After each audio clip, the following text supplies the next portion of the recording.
There we go. I always have to go here live and turn on my media so I can see that we're broadcasting so we can start the show. There we go. We're starting. Hey, buddy. How are you? I'm good, my friends. Good to see you. Hey, yeah, it's great to see you. It's been a long time, so it's really cool. Yeah, long time. Can't go there. Yeah. We'll just leave it at that, okay? Yeah, it falls under one of those things. Yeah, there's some cool stuff going on, but we can't talk about it. So, yeah. No, we can't right now. So. But everybody, welcome to Scotty Talks About. I'm back after our Thanksgiving break and my little trip break. It was amazing. Had a great time. Met some great people. Hung out with some amazing friends.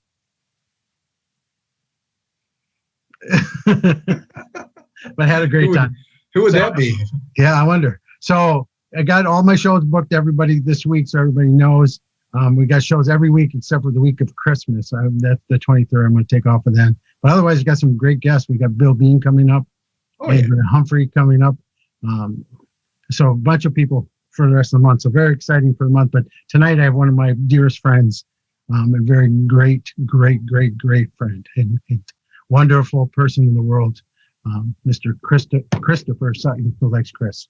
Because I always call you Chris. I don't know why. I just want to make sure that I'm the right name, Well, you left Coyote out too, but that's okay. Yeah, I know. I was gonna. That's coming next. I was like, how did that come? Okay. Let's talk about that. I spoiled that. Okay. Yeah, you kind of did, but that's okay. That's what the show's about. Just talking and jabbering. The more we talk and jabber, the more fun we're going to have. So, by the way, Andy says hi. Hey, Andy. I should probably watch on Facebook so I can make sure nobody's talking crap on me in the chat room. That's all I always watch that stuff. Nate's there, Julie's there, Jen's there, Andy's there, Barbara's there. We got a bunch of people watching already, so welcome everybody. Ooh. So Chris, I want to know how did you get Coyote? Let's talk about that. Well, Coyote it was kind of an evolution of sorts. When I used to live up in eastern Illinois around Kankakee, on the Kankakee River there, and they had a really cool park, and right by the river. It wasn't really it was a park, but it had all these walking trails and it goes down by the river. And had this tall grass off to the side, and so I was walking, meandering down in the morning, and out pops this coyote about 10 foot from me. And he stops and he looks at me, and for a few seconds, and usually they just run off. Usually they hear you coming, they won't pop out. This dude popped out, stops and starts watching me. Then he scoots back off into the grass. Like, oh, that was interesting. I mostly associate with the hawk and the bear at that time. Right. It wasn't in my name, but I'm like, there was something significant about that. And so fast forward just a few years later, I was working at a shop in St. Louis, and I was talking to one of the other presenters of a class, I forget, or something like that. And we were just chatting. He goes, dude, you're the coyote. I said, what do you mean? He goes, man, you just do goofy shit, and and I do. And I know. And it's just, but you're teaching while you're doing it. And that's what the coyote does. And that's basically why, because that's my big thing, is to help people find their spot. And that's, in many traditions, that's what the coyote does. And they call you from your path of the mundane to the spiritual path. Right. And that's my big thing. And so, and everything I do comes out of that mindset, that shamanic coyote mindset. Right. That's how that came apart. And so I just embraced it. I learned a long time ago, as you have, that you say no, don't say no, because it'll kick your butt and throw you into a heap on the curb until you get your act together. So yeah, very much. Okay, that's what the spirits do. Yeah, and that's kind of neat, because in my psychic medium class that I do, we always do the shamanic journey to go find our spirit animals. Yeah. And find our main one, and then the other ones that are with us. So mine is the grizzly bear, and he goes by Grit. He's with me all the time. That makes sense to me, yeah, because you're very protective, and you watch after your own, and you'll go out there and scrap if you need to. I had a friend in England, and he kind of broke it down two different ways, and he's more of a, more of the Celtic, the more of a witchcraft background. So it's right. Also knew some shamanism. But he would call you like your spirit animal was an animal that you could see around your area where you live. Normally see like where I live, there are no bears, and so that would be if I was called to be into the bear medicine like you were. Then that would be, instead of being my spirit animal, would be my totem animal.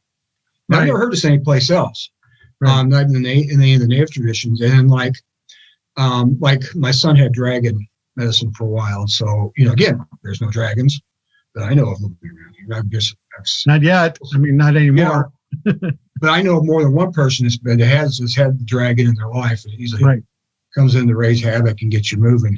But yeah, then a spirit animal, like, okay, like a red-tailed hawk, which was one of my animals. So you can have more than one spirit animal. You can. The hawk is my seeing animal, my psychic animal. The bear is my healing animal, black bear. And then the groundhog is kind of my knowledge guide because groundhog. Yeah, mine's the grizzly for sure. Grizzly. Yeah, and so not any other type. And then my other animal is the rhino. Mm-hmm. I've been called rhino almost all my life, so it's kind of funny. And I know Brian, our friend Brian, he also goes by rhino. So that was kind of where our connections always came together, was we had that same animal there. Yeah. But it's amazing on how many, it's just like spirit guides though, on our animals we all have one main animal that's with us all the time, that true soul animal that's our soul, and we match and we work together. And that's what Grizz is. And then the other animals all come in and out to help us at times, just like spirit guides, because we have our one main guide that's always with us. And then the others come when we need the help and the growth, Yeah, exactly. Like I said, I do healing work. I think of bear. When I do psychic work, I think of a red-tailed hawk. And yeah, you're exactly. I mean, that's how it rolls with me too. And so, but again, certain spirit guides are there for certain things. And I think my great-grandmother is probably around me the most out of my spirit guides. But I've got other people as well. I've got one that protects me, one that helps me with healing and that sort of thing. And so, they all have their roles. Right. My main guy's name is Steve. Steve, I liked it. Because I couldn't pronounce his name. I know. It's sometimes because names don't matter.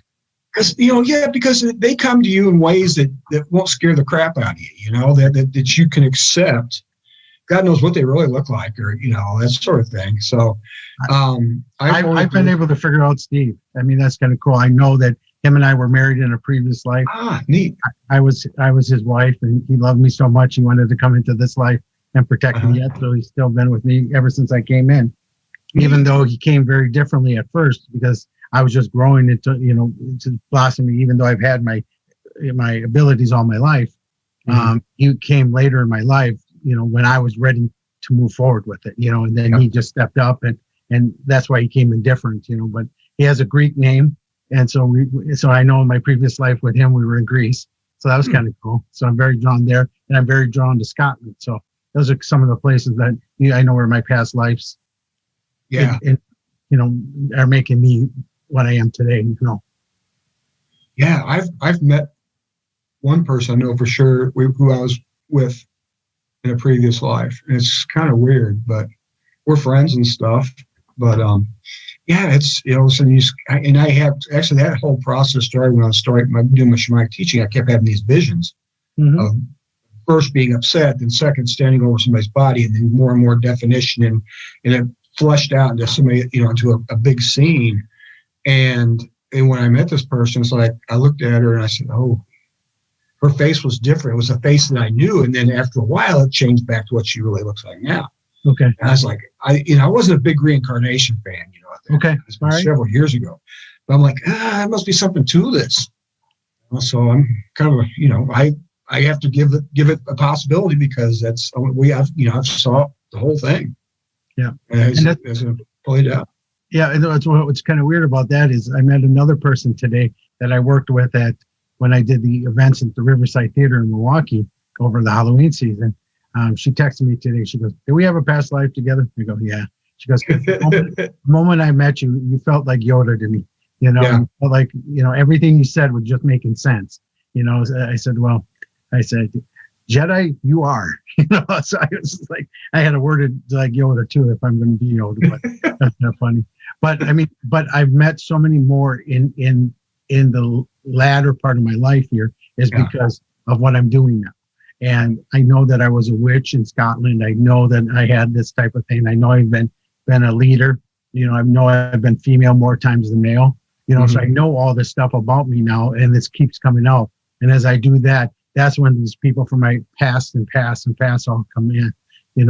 I know Devin, who's in the chat room, and Jen, who's in there. We were sisters and brothers together. That's the way we were. So it's just kind of neat to find people again out of your soul circle, or your tribe, know that they're still here with you and they're still playing. A lot of them play different roles. Some that have come in that we've had very strong connections that are no longer in my life. And they come in and to play different roles in our lives. We play different things in each other's lives. So that's what the cool thing is that we're still here teaching each other, even from multiple lives. So that's kind of neat.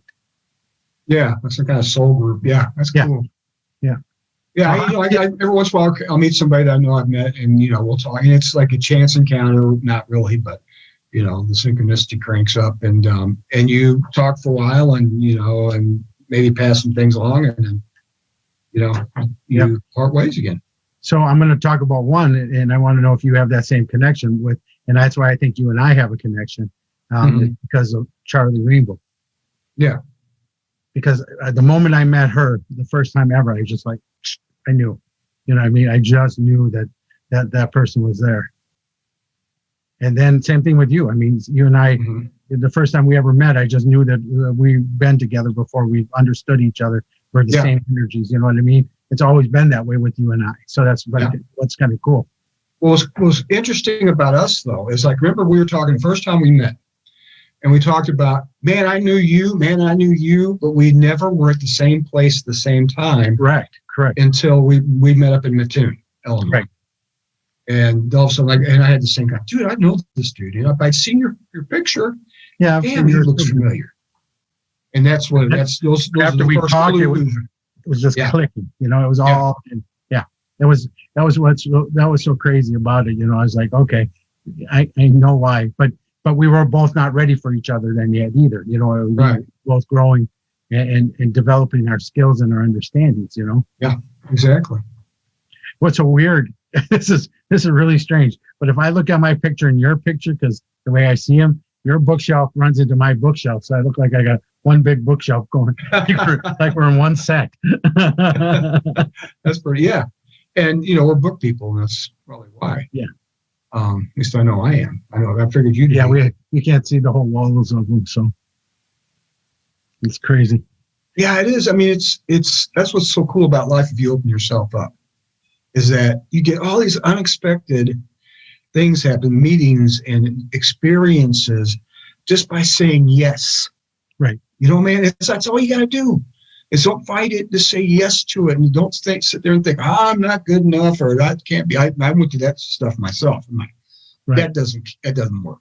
And what's funny is Jen, Devin, one of my students and one of the heads of Psychics Unite, she just goes, what's a coincidence? So might have said it wrong, because there is none. Yeah. There's not a one. I agree. It is so weird how everybody has to make all these different points for it to happen, though, and it all happens.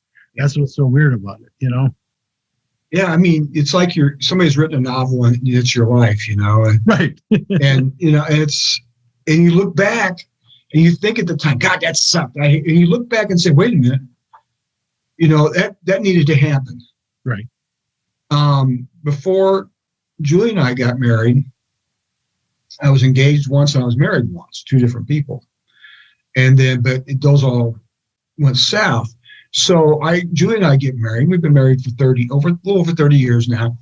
But she's the one. I always tell her, everything that happens to me since then, it's all her fault. Because we were living in this little bitty town in eastern Illinois, and she says, hey, there's a powwow that's happening over at the fairgrounds. It's kind of fairgrounds. I want to go. You want to go? I said, yeah, I'll go with you. I had no clue about how this stuff worked. I didn't know much about that sort of thing at the time. And so we go. We go. And I had that experience that sets me off. It set the Satori, this insight that there are two separate worlds, and I'm in one, and one foot's in one, and one foot's in the other, and off I go on my merry way. But if I hadn't gone through the pain previous to that, this never would have happened. Right. And that's what life is. And you gotta say yes to the good things. You gotta say yes to the bad things, even though at the time it sucks. But I understand that. I teach a lot of people that same thing right there, is that everything that happens to us is for a reason. It's for growth. And we need to look back even at the negative situations and say, what did it teach us? What did I learn from this situation? How do I move forward? Because I've told everybody that, this year will be 34 years. On July 4th will be 34 years that I'm sober. And so I quit drinking right a year before I met Terry. Mm-hmm. And it was funny because Terry would never have married anyone she never wanted to marry someone who drank. So for me and her to be together, I had to stop drinking. And I did the year before, and it sucked and it was terrible, but everything good in my life has happened since. See, so you got to look at the things, how does it happen? It happens for reasons. It happens for our path, and we've grown each other together, and we're blossoming, and it's been great.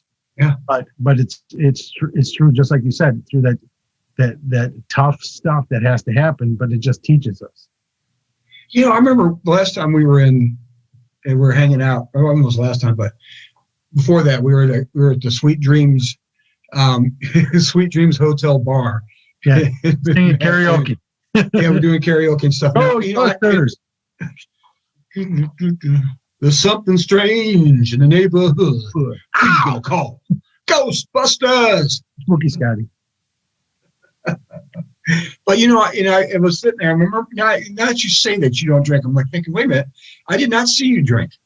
I assumed that you were, but I just didn't see you. Right. And because you can have fun without it, which is good. I can too, but I like it. But I don't really want to. Okay. If you don't have a problem, no worries. I always tell people I'm not a holy man. I'm a spiritual man. I don't have this high bar I have to hit. So I do have a drink now again. We went to Patrick Burns and Marley Gibson's wedding. You know them? I know. I've met Patrick before. Okay. So we went to their wedding, and the night we just had a blast. I mean, we were dancing, singing, being stupidly crazy. It was in Key West, so everything was wonderful, beautiful. And what was funny was the next day they come on, because we're out on a boat together, and everyone goes, "Oh man, you were so drunk last night." And everybody on the boat that knows me goes, "He hasn't drank in years." Years. That's you. And that's just me. Yeah, that's just me.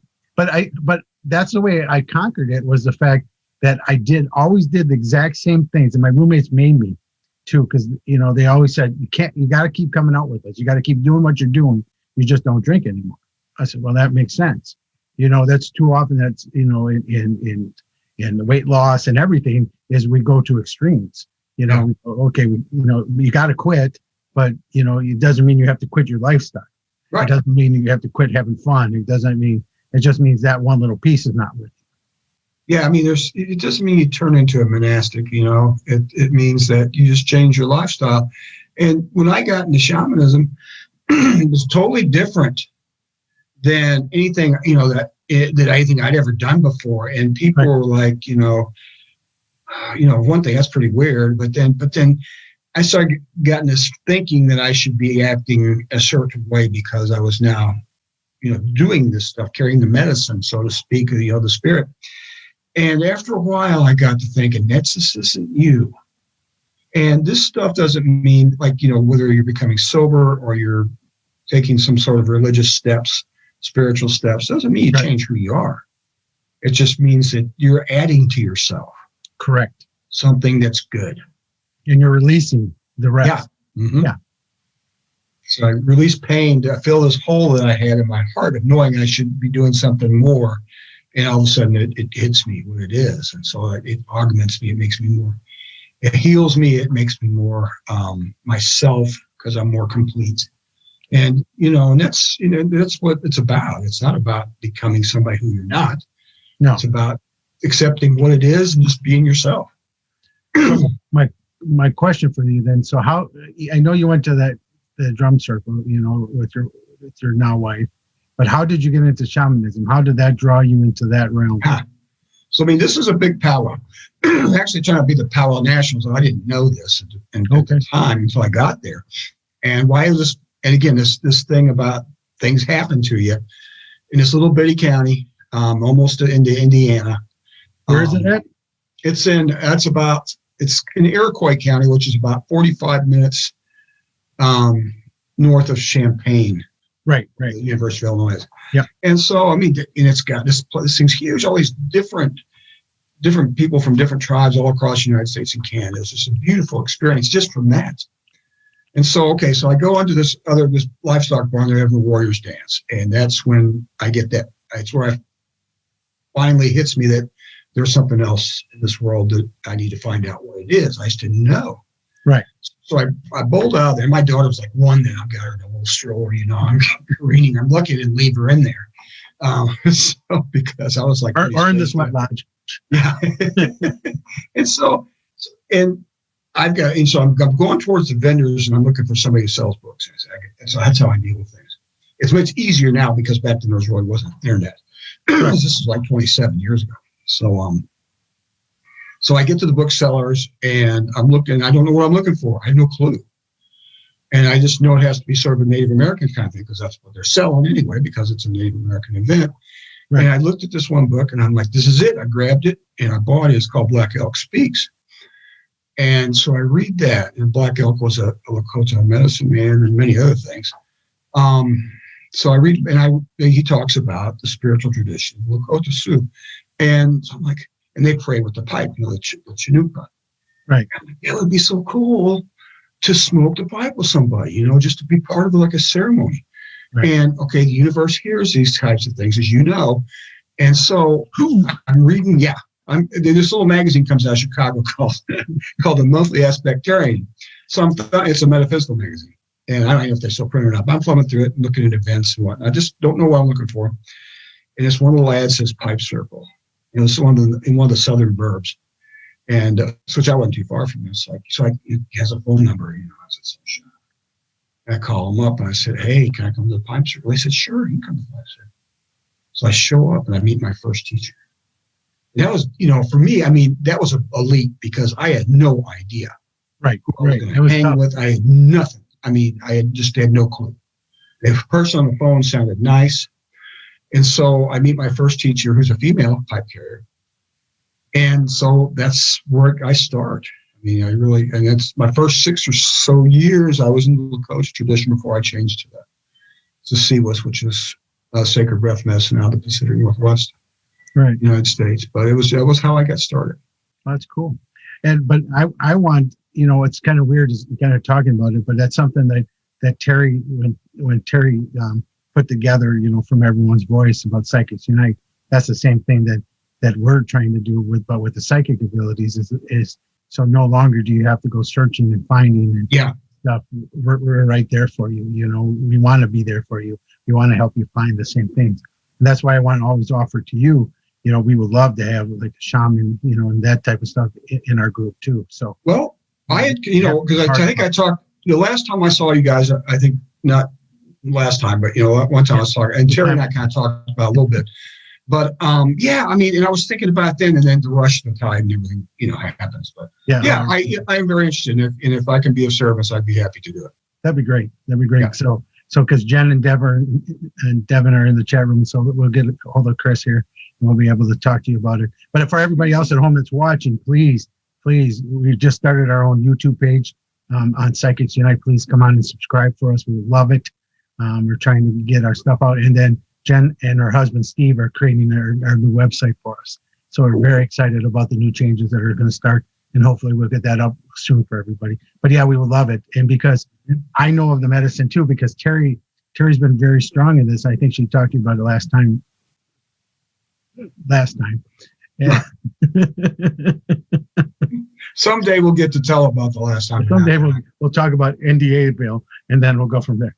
But anyway, so she found ayahuasca and turned me onto it, and And that probably was one of my best and worst experiences of my life. But when I worked with the medicine and I worked with the spirit of, Mother Ayahuasca and the beings there, Mother's been with me ever since. And I feel blessed that she is, you know what I mean? I just know she stands with me every day. Yeah. That's, I have never, and I'm not against it in the least, but, with Grandfather Peyote or with ayahuasca, Mother Ayahuasca, I've never, it's never been in my sphere. And so I've always, the way I learned was, through the drumming and the, kind of like guided meditation, the best way I can put it. Right. Shamanic Journey and things like that to achieve that. I think it's cool if it's the right people doing it. Yeah. Some stupid show on TV about that. I was like, oh my God. Well, one of the people that we did with, unfortunately, have a show now too. So, but they're okay. But by far, Terry's done it a couple of times, and the one we did with in Kentucky has been amazing. That was probably the best group we ever worked with, and but it was a true journey. It was a true because the medicine worked with us. Yeah. It was medicine based, and he was a true shaman too. That was there, him and his wife. So that's nice. Important. It was, and I would never do it without a shaman next to me ever. But I tell you, my readings and what I do in my life and everything is because of ayahuasca defined it. Yeah, it was great. It was really, it made me understand and trust and know that I wasn't in control. They are in control. Mm-hmm. And so for me, just to listen and give, I guess is the biggest things that I've learned. And that's why it's almost a channel now when I do readings, is because it comes so fast. I don't have to listen anymore. I just let spirit speak. Let it flow. Yeah. Mm-hmm. That's more akin to how I do that. I don't really have to listen to somebody. It just kind of comes to me. But yeah, no, that's cool. I mean, anytime, and this is for any type of tradition, anytime it comes out of its own country, because it's Peruvian, and other people get their hands on it, I'm just always kind of like, Yeah, I know. You guys if you vetted your people and they were legit, then that's cool. Yeah. Yeah, that's why it was really neat. And the ceremony was beautiful. The music was wonderful. The learnings were great. We were able to get a lot out of it. And I have a really good friend here in town who's a shaman who went to Peru and did it. And so we talked about it a lot before he went, and he learned a ton too. So, I mean, he did a lot of personal healing on himself. So, yeah, that's what that stuff's about. People think it's, I'm going to have these great visions. It's about healing is what it's about. Yeah, it healed me. It healed me in my understanding of spirit. You know what I mean? Really defined it for me. It wasn't, the visions were okay, but that wasn't the point. It's when Mother came in and the knowledge. And so just a quick recap of it. The first night I had was the most awful night of my life. They took away time. They took away space. They took away, I couldn't even tell you what a Monday was. That word made no sense to me. Yeah. You could have said, that's what Monday was. I was like, what the hell is that? It doesn't make sense. I couldn't tell you what days were. I couldn't tell you what space were. If it looked like a mile, it was only this far. It was just completely weird. It was terrible. But in the middle of the night, all through this really hard stuff, knowing that I kept telling the shaman, I go, I'm not breathing. But I had a CPAP mask on and I was talking. And he goes, how can you talk and have a CPAP machine on if you can't breathe? I said, well, he goes, well, they're just taking it away from you. Yeah. So the epiphany of the night was where I sat there. We all had like our own air mattress, our own space, our buckets and stuff if we had to throw up, and all that type of stuff. But I was in my own space. But then my spirit was looking at my body, and I was standing here looking at my body. That's when he came up to my soul, not my body. He came up to my soul and said to me, he goes, hey, Scotty, I see you're having an out-of-body experience. And I turned to him, I go, what? How do you see that? He goes, the same way you see spirits, the same way you see ghosts, same way. Yeah. He says, because that down there is not you. This is you. Yeah. But the amazing thing was I felt no pain. I had, nothing, it was just the most wonderful experience. but then he had to push me back in, kind of like that whoosh on Ghost, where Patrick Swayze always jumped into Whoopi and he went ears. Yeah. What it was just like that. And Exactly. but then I was so afraid after the first night, I wasn't going to do the second night of the ceremony. But something did it right before the ceremony started. I took my medicine and away I went. And the second night was all about love. Yeah. Taught me the whole night, no other lesson other than love. And at one time, the shaman came up to me again. He goes, "Oh, I see they're teaching you love tonight." I go, "Yes." Dude, I got to meet this guy. Yeah, he's really cool. His name, but what's funny too, his name is Steve. Huh.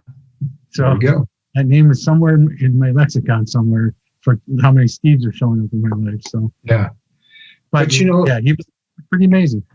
Yeah, that's to me when you describe the first night, that describes me the shamanic death. You are laid bare.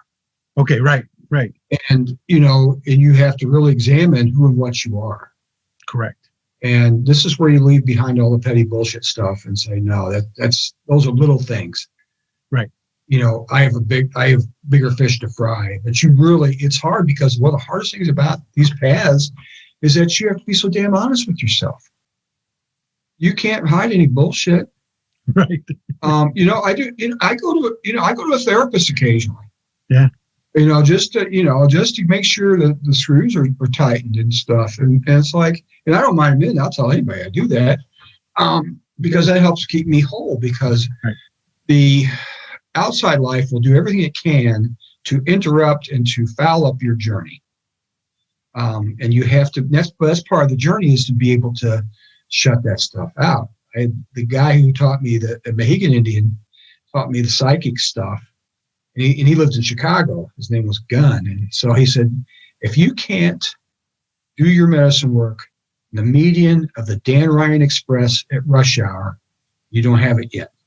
Right. You got to be able to shut all that. So you got to teach yourself that, boom, everything's got to be shut out when I'm doing this. And that's the hard part, is to let that stuff go. By the way, Terry's right here with us. Say hi, Terry. Hi, Terry. But yeah, that was, so when we were doing it that night, I went in, Terry went in with very, very good convictions. I didn't play the game well at first, you know what I mean? I went in, I'm a psychic medium, I'll be fine. This is just, no, I was not fine. And it taught me not to be fine. Yeah. You know what I mean? So what you're talking about, working with all your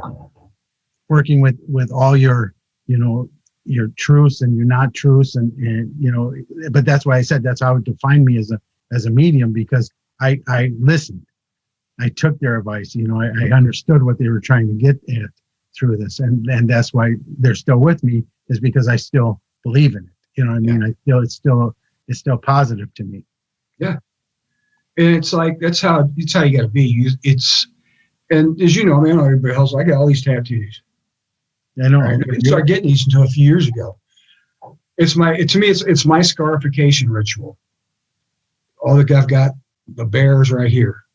Got coyotes right here. I got my hawk. It's right here. I don't know if you can see it or not. It's an angle. But that's me saying yes, and unequivocally, because those aren't coming off. No, I'm not saying everybody should do this. I'm not promoting this to anybody else. All right. So if you want tattoos, I got a friend of mine that'll take care of it. He does all my spiritual tattoos. But I just want a Ghostbusters one on my butt. They would do it. Okay. And then I have to moon everybody to say, hey, you guys want to see my new tattoo? Yeah, you would get too much pleasure out of that. So I would. That's my problem. Watch him tear. If he leaves for about 3 hours, he's going to be coming home with the Ghostbusters on his butt. Yeah. I can see that. But everybody's. But all I got to do is look at my arm, and I'm like, okay, But I'm also telling them too. This is my yes. I will not fail or fall from my path. Okay, right. Yeah, that's just your way to prove it and show. That's awesome. Yeah, but they know it. This. And that's why. That's the only reason I know that Mother's still with me, is because I'm still on the path. I'm still with them and I still believe. You know what I mean? Because otherwise, a lot of people, then for the wrong reasons, they would go right away. Oh yeah. They know that you're not true to the journey. That's exactly right. So, but and I agree with you, because I teach that with a lot of my students, is that we have to put away our daily lives to do the work, because you can't be in your mindset when you're trying to talk and work with spirit either. The more but then one time I was on the highway 69 going to Indianapolis, and right outside Lafayette there was an old hotel that they now tore down, but I saw a spirit and I went bye when I was driving. So don't do it when you're on the Dan Ryan or on Highway 69 South. No, because that's not good, because you do go away. You do not stay there. No, you don't. Yeah, exactly. Quickly to keep driving. Yeah, and that's a great meditation. You stop and think about, I'm going to focus on driving and nothing else. That's going to practice that sort of stuff. That's not me. So I know, but I'm just saying. I focus on everything else, and I let Steve drive. Yeah. He drives all the time for me. He does. He goes, and he always goes, when we're done, he goes, "You can thank me later." Or now. Because you were someplace else. Yeah, I was someplace else and he was driving. That's happened to me. And Julie, my wife, gets, hey, or my daughter. Terry's yelling at me right now over there. So Terry's probably should drive most of the time. You guys go someplace. No, she didn't much of this trip. Only a couple hours drive. Yeah. No, I did a lot, and then Alex drove a lot too, so it was kind of fun. But yeah, I tend, there's times when I just want to go bye, so I'm just like, I know. There's a lot. Yeah, I couldn't agree more. It's like, I could just fold right back into that and just stay there. But that doesn't do you any good either. And then you're catatonic or something like that, and they drag you off to a ward somewhere. Right. But that's like Steve, the shaman, said to me. He said to me, that's why we have to put you back, even though you feel so much better, because you don't have the pains of your body, and all this type of stuff, but you can't stay here. Yeah. That's right. That's not a part of your journey yet, Right. And that's why even if we have pains and stuff, that's why we're still here, because we have people to teach, we have things to do, we have to complete this journey together, Yeah. And we have to build, Psychic Tonight. We have to build the stuff that, that I'm doing, readings and the other work, that's what this is about. I teased on Monday night in the meeting. I said, what's going to be great in the next life, we come back and Psychic United is still here. I said, that's going to be cool. When you're one of the original founders. That's right. Second or third life, and it's still there. I will know that. Terry goes, but you won't know that. I go, yes, I will. Because I'm going to put on my tombstone, don't touch my shit. I'm coming right back. I like that. So all my Ghostbusters stuff I expect right here. Not over there on the shelf. Now, if you would be like the pharaohs of ancient Egypt and just build have a pyramid and have all that stuff entombed with you, that'd be good. You'd be okay. You'd be right there. Great. Yeah. You've seen those new tombstones that have video screens on them now, right? And then when you walk up, the guy starts talking to you. Hey, thanks for coming to my grave. Creepy. Gosh, I would do that, except I don't like that. I'm going to be cremated when it's mine. I'm going to have on mine the whole Ghostbusters theme will start. Do, do, do, do, do, do, and then all of a sudden the Ghostbusters logo comes up and I come up behind it. And it's got you doing all sorts of Ghostbusting stuff on it. Yeah, I have license. I wonder. I got to die after it becomes public domain. Yeah. Yeah, that'd be pretty bad. Get sued for copyright infringement while you're dead. While I'm dead. Poor Terry. That'd be bad by Sony and Dan Aykroyd's family. He's dead. Assume. That's bad publicity right there. We're suing a dead guy for playing Ghostbusters on his tombstone. Yeah, they might not. I probably don't care. I don't care. We have too much of people not caring what they do anymore. So. Oh yeah, so they're asking. Maybe sometime you'll come to one of our meetings and do a shamanic journey for us, because everybody's asking. Yeah, in the chat room. That'd be fun. That would get you to start out with us here. So that'd be kind of cool. Yeah, I'd be happy to do that. That'd be really cool. Yeah, we could pick a date here, guys, and we can have Chris come on and do that with us. That'd be really cool. Yeah. Nope. For a group like that, I'd be happy to. So when we look at this, there goes my pen. But when we look at this, what's next for you? Where are you going next? How is this going to progress? And, we're talking about how we started on this. Mm-hmm. What does the next things look for Chris? My thing is that all I want is to be able to see and talk and meet with as many people as I can. And however that happens is fine with me. Again, going back to what my job is, my spiritual job is to help people become more spiritual, more enlightened, however you want to call it. Right. And so be it, whether I'm doing, readings or I'm doing healings or whatever, I'm doing paranormal work and because to me, all that stuff is under the same umbrella. It's all under shamanism. And, you and I have worked together and we know, we're both very similar in how we do things. Right. But to me, that's the whole driving force is behind that. And to if I need to protect somebody who needs protecting, that's also something that's very big for me as well, because I've been given the tools to help people in that way. So, but whether it's, I got some events planned and a lot of them are still kind of hanging back. Waiting to see what's going to happen next year. But, I've got some stuff scheduled. I'll be doing stuff around here. I'm one of those people, it's like, okay, I got a book coming out, and so that will probably generate some attention.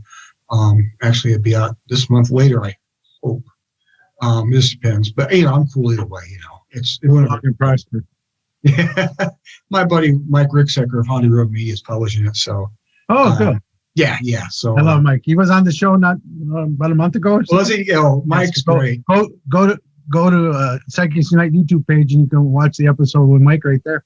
Okay. It was a great show. Yeah, I have to promote that that YouTube page. Sorry, that's okay.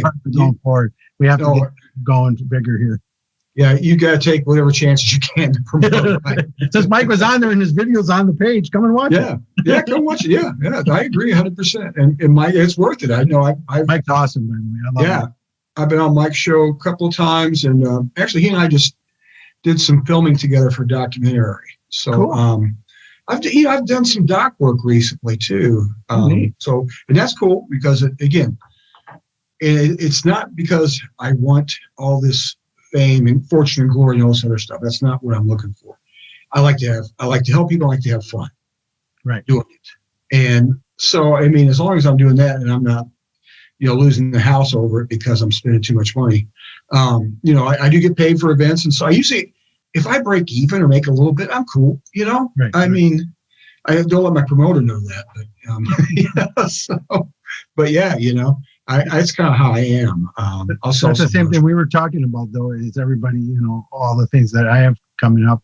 And I said, well, it's always nice to have fun doing it too, because it'll be exciting. But this is exciting to me, but it's not about me. It's about Psychics Unite. It's about building the community stronger. Mm-hmm. And I can get out there in front of larger audiences, then I can get a bigger voice in helping more people. Does that make sense? Yeah, that's exactly that's what I look at too. Yeah, and that's why I'm here, because I'm about, just like you, I'm here to help people. I want them to grow. I want them to live the best life they can, this one and the next one and the next one. Yeah. And the next one. So the more you can understand and build into your soul and your soul circles and those people to be with, the better this is all going to be. Yeah. No, I agree 100%. That's what it's about. But you've got to get out in front of people. So you've got to kind of sell yourself in some ways without looking like a total idiot. And too late. It's a fine line. And I always look at stuff, okay, now how can I do this and not look like I'm being egotistical? But you still have to say who you are and what you've done and what you can do. Right. Otherwise people, who the hell is this guy? So to me, it's kind of fine. And some people don't care. I do, just because of my medicine traditions and things like that. You don't seek attention unnecessarily. But in this case, it's necessary, so it's okay. But you just got to be kind of. At least I do. I mean, I have to be not careful, but I have to be very humble, which is I am, and I you make are. sure. Yeah, you are. I have to project that it's not about me; it's about the medicine. Right. It doesn't have crap to do with me. I'm just carrying it. And I say that too from the spiritual side. You do it from the shaman side. Yeah. I do it from the psychics and mediums side. That it's really not me. I'm just the radio that the messages come through. So I get paid for the time that I'm sitting, but it's not me with the messages. I'm not making the messages up. I'm not making the predictions. I'm not helping you. Spirit is, and I'm here just telling you about it. So that's where I always say, if you come from the true intention of what you're doing, then you won't have to worry about being egotistical. That's right. And that's how it is. And, it's okay to be entertaining. You're entertaining.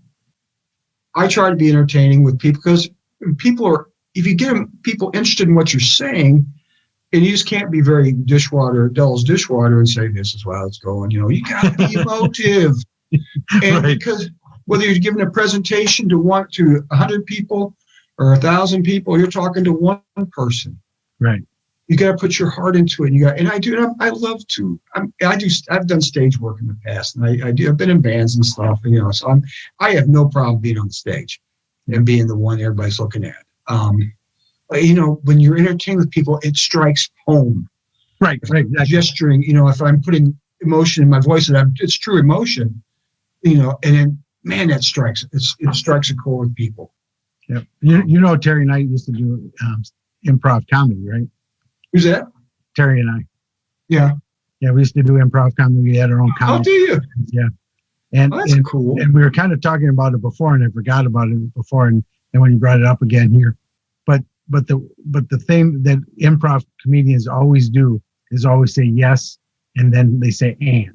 So they always build. And that's the same thing that we do, that we need to do as readers, shamanic work and stuff. It's not no, because nothing moves forward then. So everything in our life has to be yes and. Yes, thank you for that experience. Now and you know what I mean? So that's a big thing that we learned, and that's how you can be in front of people, because I'm not worried, because it's always yes and I'm way more into being able to talk. So even like the show tonight and this show in general, I don't interview. I mean, we haven't had one interview question yet.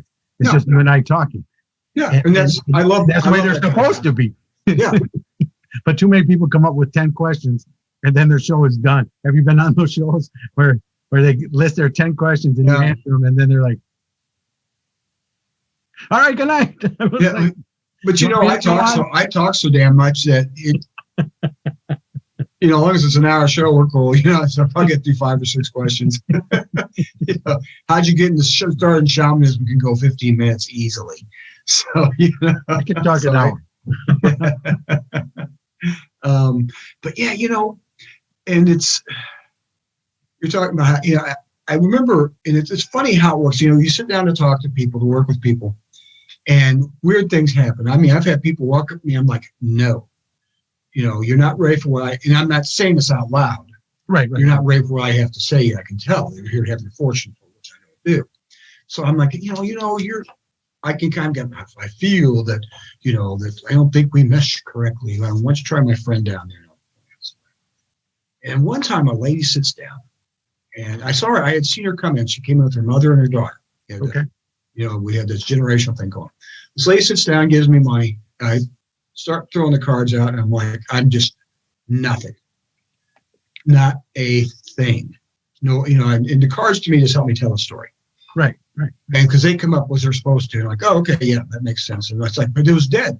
And I told her, I said, listen, I could read these cards and give you a reading. However, I said, that would be cheating you, because I'm just not getting that connection. And I said, this happens. It's not about you. It's just the way it goes sometimes. And I, here, take your money back. And she was very appreciative. She said, okay, I understand. I'm glad you're honest with me. It was really good. So later, her daughter comes and sits down. Boom. I mean, everything's opened up. And most of it was about her mother.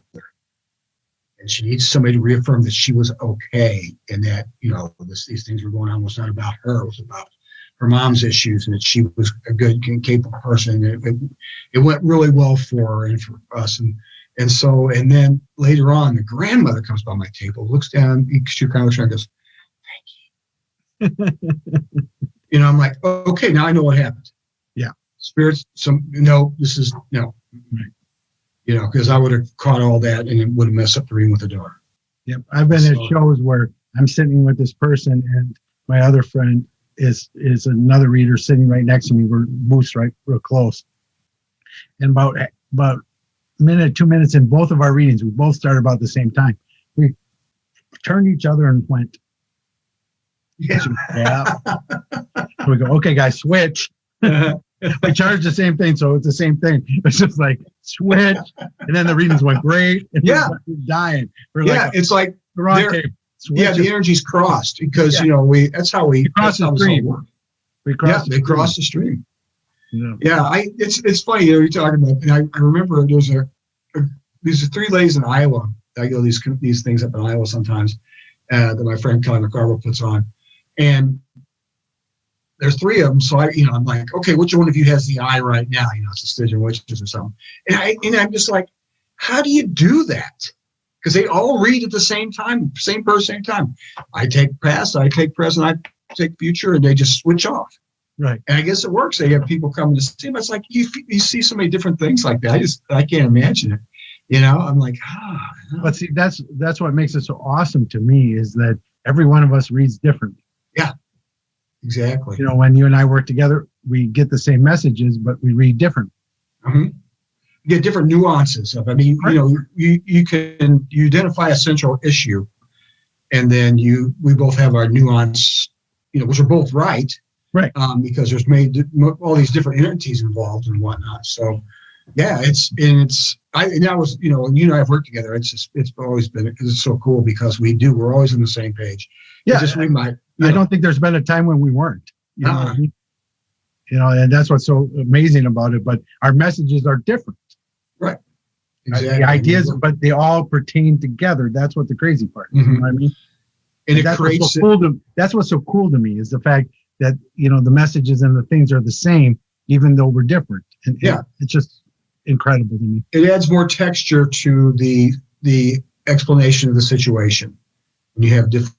Even though you're going the same direction, there's different nuances that will resonate with some people, and another person say, "Oh, I resonate with that because this is what I felt." Because everybody experiences things differently, right? And you see a certain one central theme, but then you talk to witnesses after something, you get a little bit different stories, and they're both right, but they see things and they feel things in different ways, right. And that's why I do, and in my next week's guest, Andrea Humphreys. Her and I do a show where her and I do gallery readings together. Uh-huh. We did it when we were in Mattoon. Andrea was there. I think you met Andrea too. I've met Andrea. Yes, she's good people. So Andrea, it was Andrea and I, and then we had Becky from the show, Christina from the show, and we had all these people on stage with us. And it's so great to see a show like that because you'll have either 5, 6 different mediums on stage. You could all be going to the same person. And you'll be getting all different nuances from different, 6 different people. And that's what's so amazing. But it all works. Everyone is not contradictory to the other people's messages. It all just builds. Yeah, exactly. And that's what's so cool about this whole thing. I remember I got this one story, and I love telling the story. Go for it. About working with other people. And so there's a place in Alton, Illinois where I live called McPike Mansion. It's been on a few shows. It was on Ghost Adventures in 2019, and it's a pretty cool place. Right. And so, with my friend, another shaman named Sandy Little Lizard, she and I both do tours there when they're having a big camp out, and we work there off and on sometimes, but we're always there for the big camp out. And what we do is the main bulk of the house is not really safe to go through, and so but the basement, everybody goes to the basement, and we have a great time. There's a big wine cellar. There's all kinds of stuff going on. So so we take about 30 people down there. Sandy's on one side of the room, I'm on the other side of the room. And, we got the lights completely out. We see little sparklies and darker than dark, spirits, the family of spirits that lives there. But there's one or two spirits there that are very emotional and like to find fledgling empaths and drain these feelings into them and get them all set. So one end of the place next to Sandy, somebody happens. So she gets her medicine up, the energy's all flowing on her end, and she's helping this person get her put back together. Right next to me, a lady started having the same problem. So I get my medicine up, and what we're doing is basically putting energy into them to help them, compensate for what's been happening to them. It helps push that out, the negative feelings and whatnot. And while we're doing this, so each end of the room, we got the energy going. A lady in the middle goes, I saw a flash of light. And you see that in these things. Oh, that's really cool, And so, that's, hey, cool. I'm glad you called that out. So we get everybody back together. We get done with the session. We come out, and a lady comes up to Sandy and I both, and she says, I don't think you quite understand what I meant. I saw a flash of light, and now I see things I couldn't see when I went down there. Because her vision had been messed up. And so she goes, I can see things I couldn't see before. And we talked, and she and Sandy had corresponded. Sandy would share it with me about her improvements in this. And because I'm thinking, maybe it's a temporary thing, so she see her grandchildren better or something like that. And then she comes back the next year to the camp out, and she tells us, she goes, I went to the doctor, and he looked at my file, looked at my file, and examined my eyes. He goes, this isn't your file. She goes, well, yeah, what? That's my name. He goes, no, you can't. You've had all these surgeries and stuff. Those are your vision's 20/20, and there's no scar tissue in your eyes. I'm like, holy Christ, because you think, wow, and because there's no intent. And it wasn't my intent. It wasn't Sandy's, and we were helping, and we did a good job helping these other two people. But they're in the middle. All this energy came through, and Spirit saw her and touched her. All we did was just bring we just brought it in. Right. And as far as I know, this day she's still fine. And it's just like amazing. She had like 2,000 visions, something like that. Wow. She's in her 60s. Amazing. Yeah. It is. It's like, the first thing I think, this isn't about me. And Sandy's the same way. Spirit. We just brought Spirit in the house. That's all we did. Right.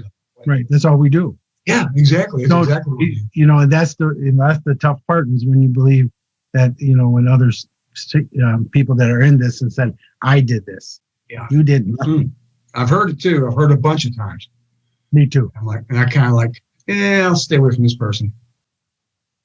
Yeah, that's not so great. No. You helped facilitate it, yes, but it wasn't your abilities. It wasn't your gifts that made it happen. It was Spirit. It was the oneness. It was God, or whatever you call it. And that's all. That all works. All those definitions work. I mean, as far as I'm concerned, Holy Spirit, whatever. Chi's cool. The Chinese, that type of energy. But we're just little hollow bones that let the power of Spirit come through us and help other people. And that's what it's all about, man. That's what it is. But see, that's the one thing that I believe. I don't believe that our energy lives inside of our bodies. I believe that we live outside and control these things. Mm-hmm. And so that's why people see auras, because that's our true souls. That's our true selves. That's cool. Why we connect with somebody quickly or don't connect with somebody, is because our energies meet each other right away. Yeah. And then you have people that are hidden. Then you have people that are way open, so their auras are bigger, that type of things, I guess it's like the energy that I bring is extra. I read this book one time, it's been years ago, called The Entanglement Theory, or about we all have energy, and it comes in, you can see it. I mean, I'm not an RC, but I can see that energy. I know what that is. I can see it come out and go back, and those things intermesh. And we find somebody we've intermeshed with before that we don't know in this world. All of a sudden, whoa, this is how the psychic ability works. This is how, because our energies mingle together. And I always thought that made kind of sense to me, because I do feel like I do have energy in my body, but when I bring in the other, that's my normal stuff. When I bring in my other stuff, that's just that's not me, but my energy helps me to use it and to help other people with it, because those things can mesh. Yeah, Terry and I were watching Cosmos last night with Neil deGrasse Tyson, and they were talking about cosmic entanglement. And so they don't know what happens yet, and I said to Terry, I said, what if I find out that I'm a cosmic entanglement reader? Then I can pick up energies that are apart from each other. Yeah. Just as cool. Yeah, it is. I don't know what it is right now, but right now I call it mediumship. Yeah. Right now I call it psychic, but I don't know, but it's something different because I'm able to sense things that other people don't sense. Yeah, exactly. So you're getting it somehow. And, it's not because you're a saint or something like that. It's because this is what your job is and you're a conduit. Far from it. Yeah, exactly. I mean, so yeah, that's again, we're taught ways that we can accept. We see things in animals that come to us that we can accept. Or it could be something totally different. It's just, I'm going to come to you in a way where you're not going to freak out and jump off a building.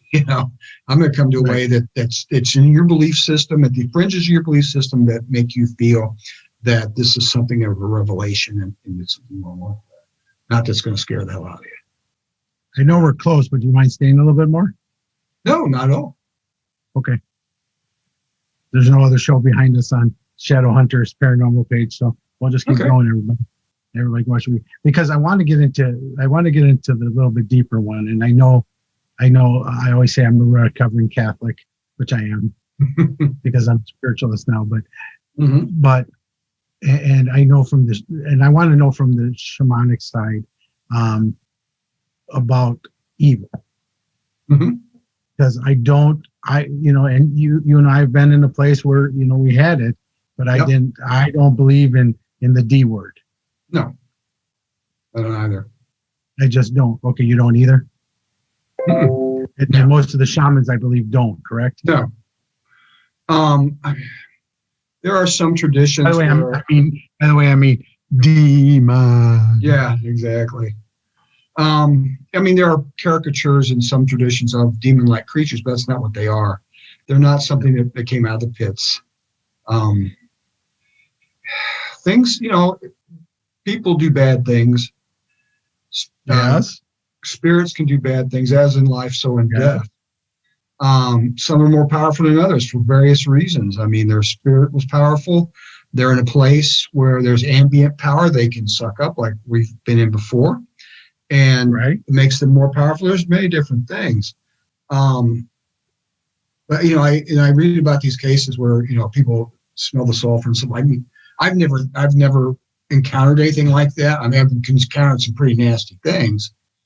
But from a Judeo-Christian standpoint, I don't, if they're going to come out of hell, you're going to be making some choices that are going to be going to other places besides someplace in Nebraska or something like that, or some poor family. Is there a spirit there that could be really roused to them? Yeah, it's very possible. Yeah, well, yeah. I believe in lower energy. I believe in, but see, that's where the difference lies for me, is because I believe, and I know I've told you this before, the difference between spirits and ghosts. Right. And I believe ghosts can be of lower energies. If you're spirits and you've crossed over to heaven, other side, completely moved, on. I don't believe you can be that.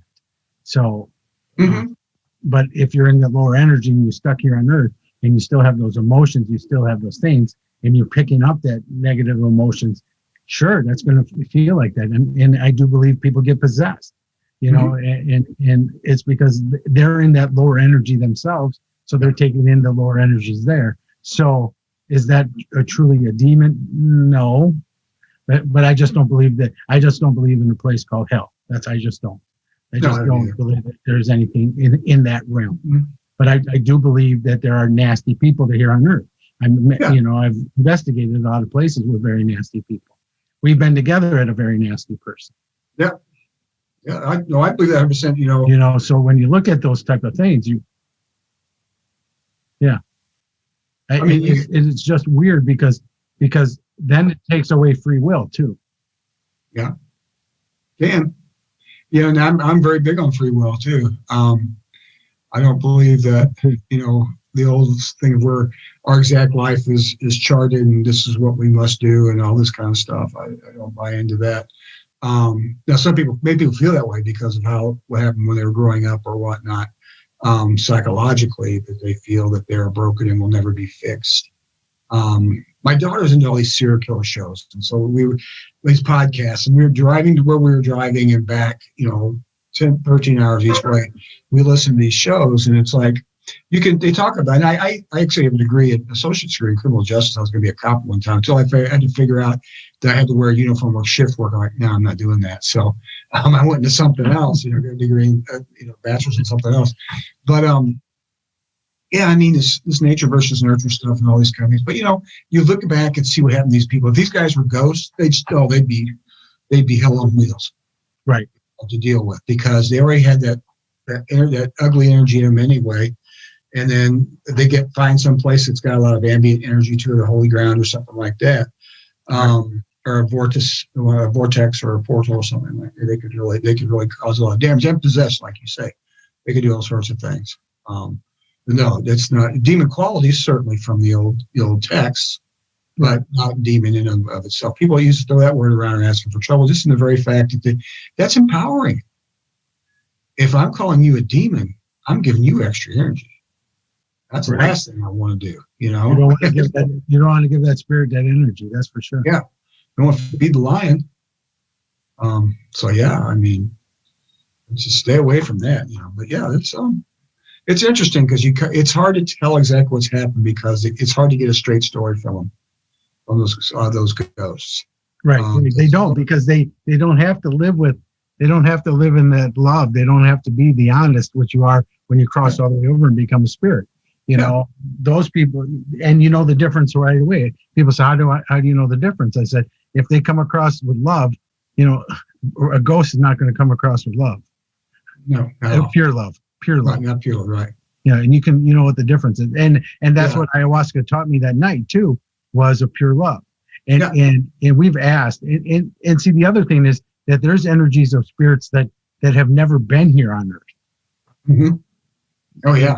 That have been alien, if you want to call it alien, or if you want to call it nature, or if you want to call it, Earth, elementals, elementals, all that type of stuff. There's so many other energies that you don't know.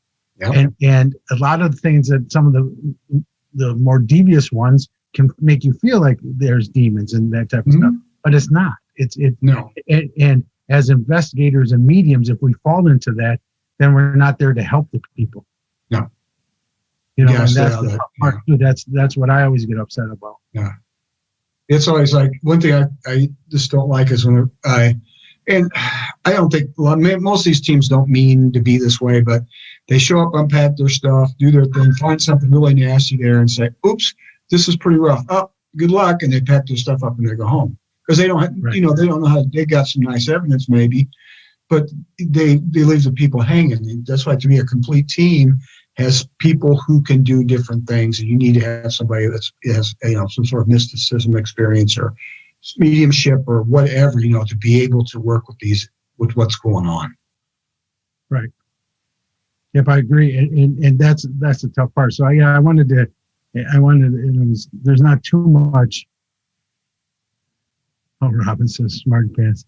Not too much in here about people. Most of them are agreeing with us, so that's kind of good.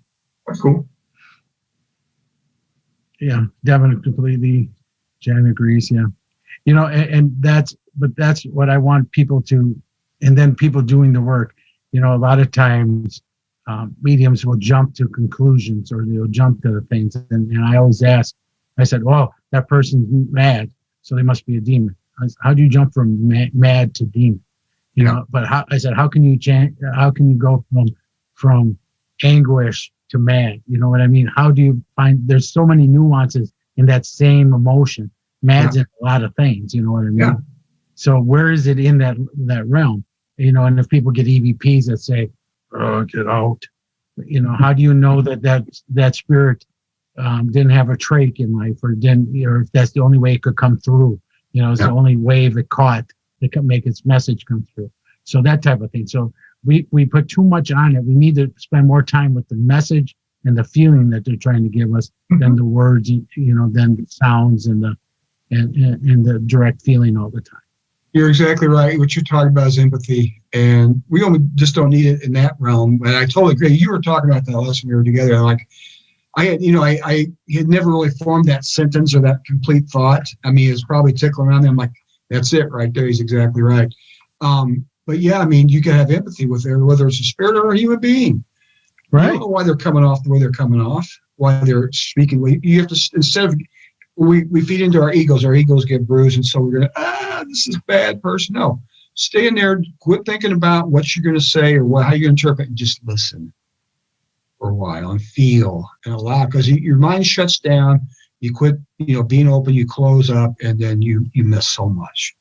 And right. Sometimes because you're scared or whatever, and I get that, but I do you can't too. be scared. And I'm not saying that I don't. I mean, once in a while, you still get those emotions. We still have, fight or flight, but we get too caught up in the whole thing of the ghost hunt too, because I can't tell you how many I do when I see people all night long doing this. Yeah. And it's not even a phone, it's the devices, EMF, their Mel meter. They're sitting behind it. And I said, did you just see the ghost there? What ghost? I was looking at the meter. What? How do you, the meters are there just to help when we feel, Yeah. I mean, for some people, that's how they investigate. That's why you have to have balance. Right. And I agree with you though. If you're going to go do an event or something like that, it's okay. Bring your toys and bring your stuff. I mean, it's valuable in many ways, but take the time to just sense and feel and watch. Right. Because the number one thing is this. Yeah. Number one tool is this. Yeah. And after that, you sit there and you have the things, and then if you saw a spirit, then run and catch it, because I like devices too, and I love them. What I mean? I love the great recorders. I love the SB7s. I love whatever, I love them all, but it's only there to help us define what we're already seeing and feeling. Yeah. Exactly. And it's like, you expect nothing but be ready for anything. That's what I always tell people, because you start expecting to see something like I'm on an apparition, you miss stuff. You just gotta keep your mind as open and as calm as possible. Don't be thinking about 800 other things. Be totally in the moment. Have your feelings out there, your energy out there, and just experience. And then you see all kinds of stuff you've never seen before that aren't on the meters. You may not know. Yeah, it's the best there. It's the best feeling. So because the more you get caught up, the less help you're going to be. Yeah, exactly right. Step away, step out of the house, step out of the place, come back in with a clean, fresh mind, and then go at it again. Yeah. It's okay to take a break and stuff, Of course. And if you get wrapped up in it, take a break. It's not that you're going to miss anything. You're probably going to miss it because you're wrapped up. Yeah. I worked with this one guy. I did an event with this one guy. He's a seasoned pro. He knew what he's doing. And I was in one room, and he was another, and I was with one group. He's another group, another guy. And I heard him say, because he's got something going, and so he knows there's a spirit in the room. These guys can't all this stuff going. His stuff, his toy. I don't say toys. That's a bad thing to say. His devices and things. And I hear him say, "Hey, if you want some of my energy, so you can talk to us on to the EVP, or if you want to manifest, you can take some of my energy." I thought, oh no. So a couple minutes later, I hear him taking him down the stairs. I catch up with him in the parking lot and have to put him back together. You don't do that. I mean, but he got so wrapped up in the moment of capturing evidence that, he made a mistake. And it's like inviting a vampire in your house. Once you made that invitation. Yeah. Because we can never mix our energies. And that's the first thing I teach at day one of my classes is you never mix energy with anyone, and no one ever mixes energy with you. Period. Yeah. Zero. Exactly. It's nada. Never. Yeah. Whether they're corporeal or non-corporeal, they don't do either one. Right. Either. I mean, no one. I didn't even say which one. No one. Nobody. Earth, heaven, anywhere. You always do your own energy. That's got to be the case. And I had it early on too, because I used to investigate the Willard Library, and I still do when they're open. We're not open this year, but the Willard Library, I'm part of the group there, and there's a little boy spirit, little boy ghost that's there, and he keeps coming up to me, and I know him all the time. So one year I didn't say, okay, I just put my protection on. I forgot about it. We're running late. We were at Cece's Pizza having dinner, ran into the thing. As soon as I walked into the place, he came running at me, give me a hug. I threw up immediately. Oh, damn. And then he was scared the rest of the night because he thought he hurt me. Yeah. And I said, no, it was my fault because I wasn't protected. Yeah. I didn't come in correct. And that and was you had a belly full of, and you had a belly full of food. Yeah, a belly full of pizza. And I was like, I was just like, but it was all my fault. It really was. Yeah, no, I know what you're talking about. Because I wasn't ready. And I mixed energies. Instead of him running up and just grabbing me and me feeling him like I always do, he went in because I wasn't ready. He goes, and I went, it was instantaneously. It was just like so bad. Yeah, you're a dashing figure that night, weren't you? I was, but I had to go outside, calm down, get back into it, rinse my mouth, and come back in. That was fine the rest of the night. So I had to make it good for him. So you know what I mean? Yeah. Oh yeah, no, he had that because I'm sure. But he was scared as a ghost. He was scared that he hurt me. Yeah. And we were friends and we understood each other. Yeah. I know. It's you can't let down. You can't let is wrong. Yeah. So take heed out there whenever you're going to go investigating. Make sure you get your energy up and don't let anybody in because that can happen. I mean, I've seen it. I've seen people have a great time 1 minute, next thing, boom, they're in tears. Right. Because something got to them. And it's like, get your energy up. We did that filming Children of the Grave too with the Booth brothers. When I was filming that movie with them, and we were walking upstairs, and this spirit came down that died of a heart attack, and he comes to me instead of saying that to me, he comes up and I start feeling. I said, "Step back." Yeah. I said, "I know you died of a heart attack. I don't have to have you try to give it to me." That's right. I said, "I know you died of a heart attack, dude. Get away from me." And there was somebody behind me who had heart problems and was too young in the mediumship. And she let it come in, and she thought she was having heart problems, that she would normally have. We had to take her outside. As soon as we got her outside. Yep, it's all fine. Yep. Yeah, I remember I was doing a place one time, and I was walking through, and something like this went, into my stomach, like something just into there. I'm like, good God. And so I'm like, I kind of got away from it and whatnot. And, I love going places without knowing any history because I don't have any preconceived notions about anything. I agree. I don't either. Yep. Yeah. And so I found later the guy had been stabbed there previously. Got it. So I'm like, okay, that was stupid on your part. Yeah. But I didn't mind experiencing it because it taught me something. But I'm like, I mean, you can take a hit like that. It wasn't too bad. I'm like, it might be worth it, but it's not something you want to do just to have that type of experience. You can get it a different way without having to go through that. Robin in the chat room says, she goes, I don't have enough energy for me, much less anyone else. I love it. I know. I feel that way sometimes too, Robin. I understand. Yeah. So they were talking about it. Yeah. None of us, but here's the thing for me. I don't even want the investigators to know anything. Yeah. Because my point is when I go into a place, I'm not there to prove or disprove. It doesn't matter to me. I'm there to encounter what's happening. Mm-hmm. I'm not there to prove anything to anybody. And I tell people that stuff. I'm very comfortable with what I can and cannot do, and I know what I can and cannot do, and I just want to experience it. And if you want, you want to know the history, but even then, you're looking for something, right? And where you should be set up all over and looking at all things, and then again, you get focused on one thing and you miss stuff. But some people, I remember the first time I went to our school and I met Will Conkle, the character. Will's he's a friend of mine. Yeah. And it was me and Wes Forsyth and Elizabeth Saint were doing an event there. And this is 2016, something like that. First time I've ever been there. And this is the only place I've ever gone to where I felt like I had to go. Okay. I saw it on what was it, that John Tenney show. Were you there for the convention?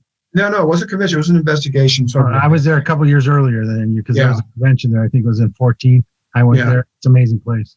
It is. And so anyway, and Will loves telling the story of the place. And so we're starting to go in to do our walkthrough.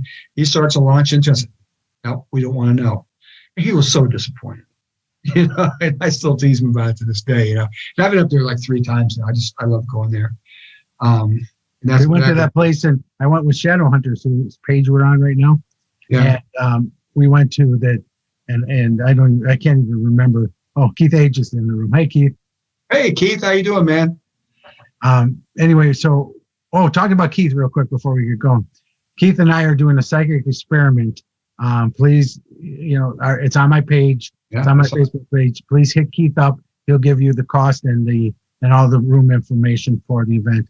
It's for us to help see if the consciousness can be formed even over the internet and with many people. So it's going to be kind of cool. So I thought about getting in on that. So yeah, come join us. That would be fun. So that was good. Anyway, we went to this hospital in Illinois, outside of Peoria. Do you know where I'm talking about? Yeah. That's torn down now, but yeah. No, it's there. It's still there. It's that one. Is that state hospital there? Yeah, the state one. So if Sharon's in the room or Greg or Nick, can you guys put in the chat room so I can see? I always forget the name of it. Anyway, we went there, and so they have us come in. You have to sign all the waivers and stuff, and then they sit down and show you a movie, which is kind of cool if you're just a regular investigator. I went to my car and I sat and turned the radio on so I wouldn't hear anything. I don't want to know. I mean, I don't think even most people should know. You know what I mean? It's because, like you said earlier, I think is the biggest point I wanted to reiterate was the fact then you're searching for the lady in white. Yeah, exactly. Yeah. Mm-hmm. Instead of saying what was there. Yeah. And so many of these stories aren't true. So you're looking for something that never happened in the first place a lot of times. Right. And people, enhance the legend to make it, so more people show up. But then there's a classic place like that here in Milton Schoolhouse. Supposedly this janitor had murdered this child, a student there. It never happened. I grew up in this town. I mean, that's something that would have been, it'd been in everybody's psychic unconscious that this happened if you didn't know it firsthand. No, that's not what happened. So I think it's Nick or somebody that said one building was torn down, but it was Pollock Hospital. Yeah, Pollock Hospital. Yeah, in outside of outside of Peoria. I know that I knew that the Wraith Chasers were there one time, and a couple of friends of mine that were from around here were with them, and they were talking about how they were going to tear it down. So I think they just tore down part of it, and I think the whole thing's supposed to get demolished. I think, but maybe they only got one building done. Yeah, I think they're going to keep it because they do haunted houses there and stuff now. So it's kind of cool. But when you go to these places, there's a ton of stories, and I don't want to know the stories. Right. No. Because then I can't validate. And it was really funny. The lady who wrote books on it was there with us that night, and she couldn't believe how much I hit that's in the book. Yeah. So then she knows she's got validation that it really happened, because how the hell else would I know? I didn't even know that she wrote books about it, and I went. Yeah, that's cool how that happens. That's about the only one time I kind of feel like, oh, that's pretty cool, But then I'm like, no, it's just you happen to be able to channel these things because you have a higher purpose. Right. So, but it is fun. It is fun. Yeah, it is, and I still get giddy over it.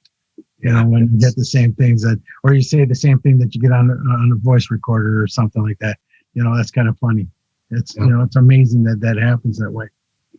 It is. It's cool. It's just so many fun things and interesting things and scary things, but it's about part of what we do, and so I have a great time doing that stuff. It's about history. Mm-hmm. It's about keeping stories alive. People want their messages heard. That's a part of it. A lot of it is to help the living, because when you understand not to be that way, and that your purpose should be different than their purpose was, or they didn't learn enough, and that's why you felt it that way, that type of thing. So there's a lot of reasons why we need spirit in our life. That's why we need Earth with us, that's why we need it, and we're hurting the Earth pretty bad right now. Yeah, we are. And that's part of what when I do drumming and things, when I do it, do an investigation, it's about part of that, big part of that's not just it's really to help bring native spirits into the mix, just to see if they can help out. But it's also let them know, hey, we're with you. I understand that what you guys got a terrible deal. You're treated, this country tried to commit genocide against you, and we just want to we want to hear your stories. We empathize. We wish it hadn't happened. We're here to help. If you want to talk to us and help and to let us know what's going on, we love that. Right. If you want to help us with the spirit, we would love that. Whatever you want, you don't you must come and help me. No, I'm not binding any spirits to come do my bidding, So yeah, and there's so many different ways to appeal to interact with the ghosts. And and of course, we get spirit guides involved with it too. And so, they're here, and it's just like, it's such a, I don't know, it must be because I like doing it so much because of all this type of stuff. And I feel like I'm connecting with the past, and it's something I'm very serious about, which is about the condition of Native Americans in the United States and Canada. Right, exactly.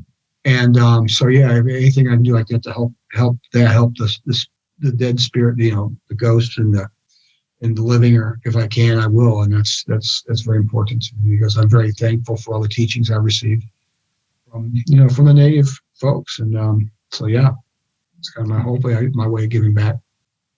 Yeah, that way we know we're blessed when they're still with us, and I know it and you know it. So, all right, Chris, why don't you give everybody where they can find you and how to get a hold of you if they want to talk to you? And I'm in a witness protection program right now, so so, I figured you were. Yeah.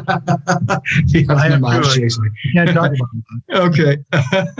I'm at my website is Coyote Chris at www.coyotechris.com. Okay. On Facebook, it's Christopher Sutton, and you'll see a picture of me with a headband on if you want to follow me.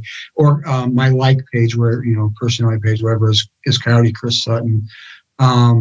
I'm on Instagram and Twitter both of these are at Coyote Chris S.